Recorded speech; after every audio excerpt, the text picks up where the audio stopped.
This is a track record of Mr. Yediyurappa and his family.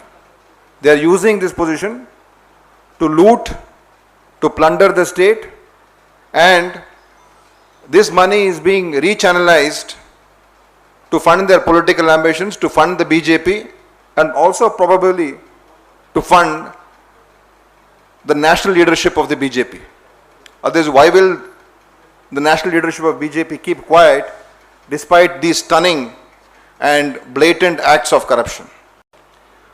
The former chairman of the Pollution Control Board, Mr. Sudhindra Rao, him speaking where he says that this deal was struck for his appointment on 30th December 2019 for a payment of 16 crore rupees.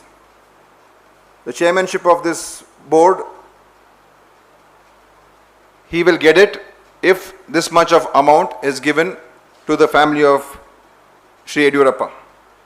And this is done through a person who is a close relative of the Chief Minister, who is the present Jilla Panchayat President of the Bangalore Urban District, Mr. Mariswamy. And once this deal was struck and the monies had to be transacted, he also mentions how between 11th January 2020 and 22nd February 2020, he managed to mobilize 6.22 crores by selling off residential flats owned by his family members, as well as gold and silver jewelries belonging to his wife and daughters. And having failed to meet the immediate target of rupees 10 crores fixed by this Mariswamy, he further raises a loan of rupees 2 crore from HDFC Bank by pledging share documents of one of his daughters.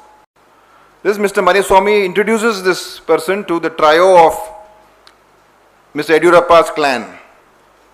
One person, the infamous, well-known, one of the closest to the national leadership of BJP, who walks into Delhi and meets all the leaders on the day of his arrival. All doors open to him.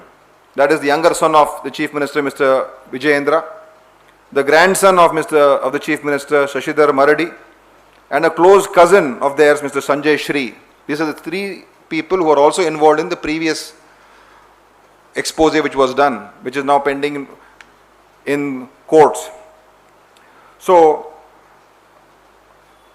he mentions he meets these people, and these people are also trying to pressurize him to give NOCs, to get environment clearances for companies, because environment clearance is essential for any company, to any industry to start, and these people keep pressurizing him.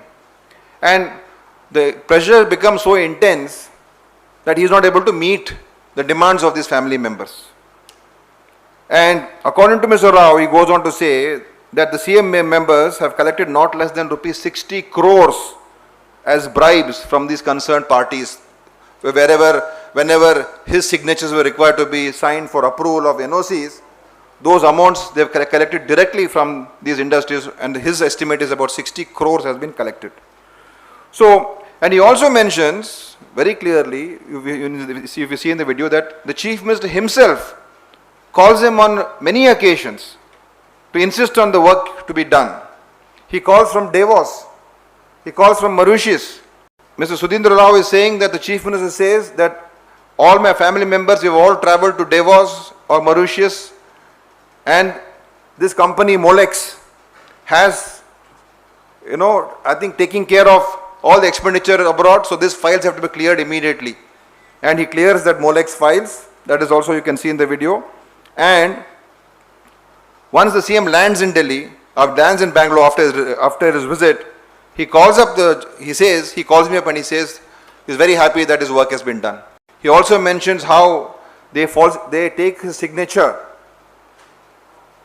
saying it's meant for some other purpose, and use that signature as a resignation, because you cannot remove a chairman of the board because it's a fixed term of 3 years. So no government can remove a chairman of a pollution control board unless the person himself resigns, or there has to be some court order or some other reason for that person to be changed. The government itself suo motu cannot. So they pressurize him, and then they falsify and they take a signature without him knowing what purpose it is meant for. ಹೆಚ್ಚಿನ ವಿಡಿಯೋಗಳಿಗೆ ಪ್ರತಿಧ್ವನಿ YouTube channel subscribe ಮಾಡಿ, bell icon click ಮಾಡಿ.